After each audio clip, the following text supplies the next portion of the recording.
ఫలితం మీద కూడా ఎగ్జిట్ పోల్స్ వచ్చాయి. కాంగ్రెస్కే మొగ్గు చూపుతూ ఉన్నాయి మెజారిటీ ఎగ్జిట్ పోల్స్. కానీ ఇక్కడ చాలా అంశాలు రైజ్ అవుతూ ఉన్నాయి. బీఆర్ఎస్ ఆరోపిస్తోంది ఫ్రీ అండ్ ఫెయిర్ ఎలక్షన్ జరగలేదు, రిగ్గింగ్ భారీ ఎత్తున జరిగింది, భారీగా డబ్బులు పంచారు. చాలా అంటే సహజంగా మనం చూస్తూ ఉంటాం కదా ఎంజే రావు గారు, ఉప ఎన్నిక ఏదైనా అధికార పార్టీకి కాస్త అడ్వాంటేజ్ ఉంటుంది, కాస్త ఎడ్జ్ ఉండే పరిస్థితి. సో జూబ్లీ హిల్స్ ఎన్నికల ఉప ఎన్నిక జరిగిన తీరు మీద చాలా విమర్శలు వస్తూ ఉన్నాయి, ముఖ్యంగా ఎలక్షన్ కమిషన్ మీద. సో ఎలక్షన్ కమిషన్ పనితీరు మీద మీ కామెంట్. ఎస్ అండి, ఇప్పుడు మనం జూబ్లీ హిల్స్ ఎలక్షన్ మీద కూడా ఏదో బీహార్లో వచ్చినట్టు ఎగ్జిట్ పోల్స్ వచ్చినాయి. కాంగ్రెస్కే కొంచెం ఫేవర్గా ఉంది, కాంగ్రెస్ విన్ అవ్వబోతుంది అని. కానీ దానికి ముందు ఎగ్జిట్ పోల్స్ కొన్ని రోజుల ముందు బీఆర్ఎస్కి రాబోయింది. ఓకేనా, ఇప్పుడు అసలు ఈ ఎలక్షన్స్ ఎక్కడ జరిగినాయి? బీహార్లోనే ఎలక్షన్ ప్రశాంతంగా జరిగితే ఒక తెలంగాణ రాజధాని ఎప్పుడు శాంతియుతంగా ఉండే జూబ్లీ హిల్స్లో ఎలక్షన్స్ ఎలా జరిగినాయి అండి?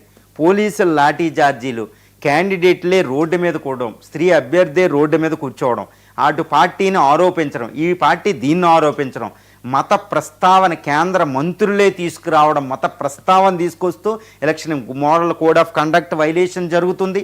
అదేవిధంగా టిఎన్ శేషన్ గారు తీసుకొచ్చిన మోడల్ కోడ్ ఆఫ్ కండక్ట్ నియమావళి, ఎన్నికల నియమావళి వైలేషన్ జరుగుతుంది అనేది మనం ప్రసంగాల్లో చూసాం. తర్వాత కుల ప్రస్తావన వచ్చింది, మత ప్రస్తావన, కుల ప్రస్తావన, ప్రలోభాలు, ఓట్లు, డబ్బులు 3 కోట్ల దాకా పోలీసులు పట్టుకోవడం, పోలీసుల లాఠీ ఛార్జీలు, తర్వాత దొంగ ఓట్లు వేశారని ప్రధానంగా ఆరోపణలు, అది కూడా సోషల్ మీడియా బయట న్యూస్ ఛానల్లో రావడం, ఒక ప్రధాన అభ్యర్థే ఎన్నికల్లో పోటీ చేసిన అభ్యర్థే దాన్ని ఆరోపణ చేయడం, ఇటు నుంచి ఆరోపణ చేయడం, దొంగ ఓట్లు అనేది రావడం, బయట అభ్యర్థులు వచ్చి ప్రచారం చేయడం, బయట అభ్యర్థులు ప్రజాప్రతినిధులు ఆ సమయంలో అక్కడ ఉండి పోలీసులతో వాదనలు, పోలీసులు లాఠీ ఛార్జీలు ఒక పార్టీ మీద రావస్తున్నాయనే ఆరోపణలు. ఇదంతా ఎక్కడంటే బీహార్లో జరిగినట్టు కూడా ఈ జూబ్లీ హిల్స్లో ఎన్నికలు జరగలేదు. అంటే ఏంటి, ఇప్పుడు జరిగిన ఎన్నికలు ఫ్రీ అండ్ ట్రాన్స్పరెంట్గా ఎలక్షన్ కమిషన్ నిర్వహించగలిగిందా అనేది ప్రధానమైన విషయం అండి. తర్వాత అక్కడ బీహార్లో వచ్చిన యావరేజ్ ఓటింగ్ అంతా కూడా మనకి ఇక్కడ ఈరోజు జూబ్లీ హిల్స్లో రాలేదు. అంటే ఏంటి, election commission has failed.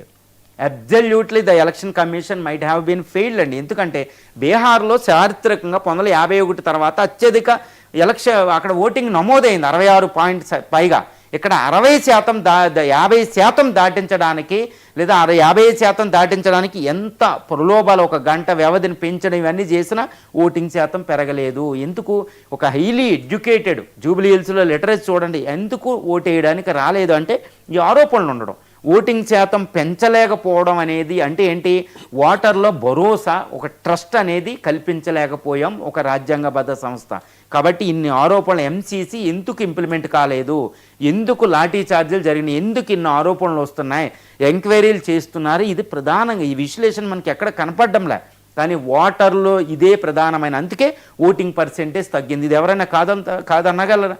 Voting పర్సెంటేజే an irrefutable evidence that the election is not on par with the India's standard of the election. 1951లో జరిగిన ఎలక్షన్ చూడండి ఎంత అద్భుతమో. 2024 లోక్సభ ఎన్నికలు చూడండి.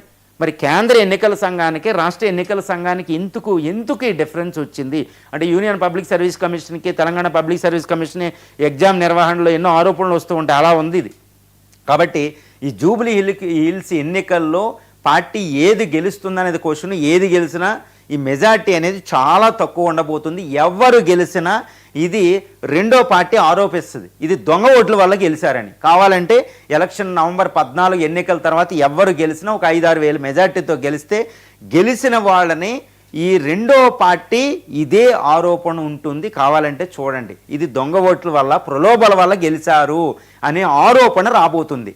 కాబట్టి ఆ పార్టీ దీన్ని యాక్సెప్ట్ చేయొచ్చు, కానీ పూర్తిగా సంపూర్ణంగా యాక్సెప్ట్ చేయదు. అంటే ఫ్రీ అండ్ ఫెయిర్ ఎలక్షన్, స్వేచ్ఛాయుత వాతావరణంలో ఎలక్షన్ జరగలేదంటే, ట్రాన్స్పరెంట్గా పారదర్శకంగా ఎలక్షన్ జరగలేదని రెండో పార్టీ ఆరోపించకపోతే ఎలక్షన్ కమిషన్ రైట్ అండి. Otherwise election commission is wrong.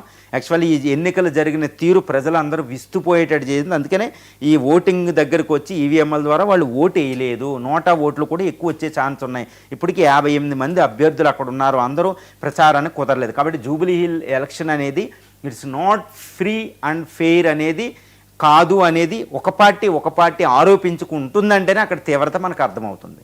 Right. ఇక ఫైనల్గా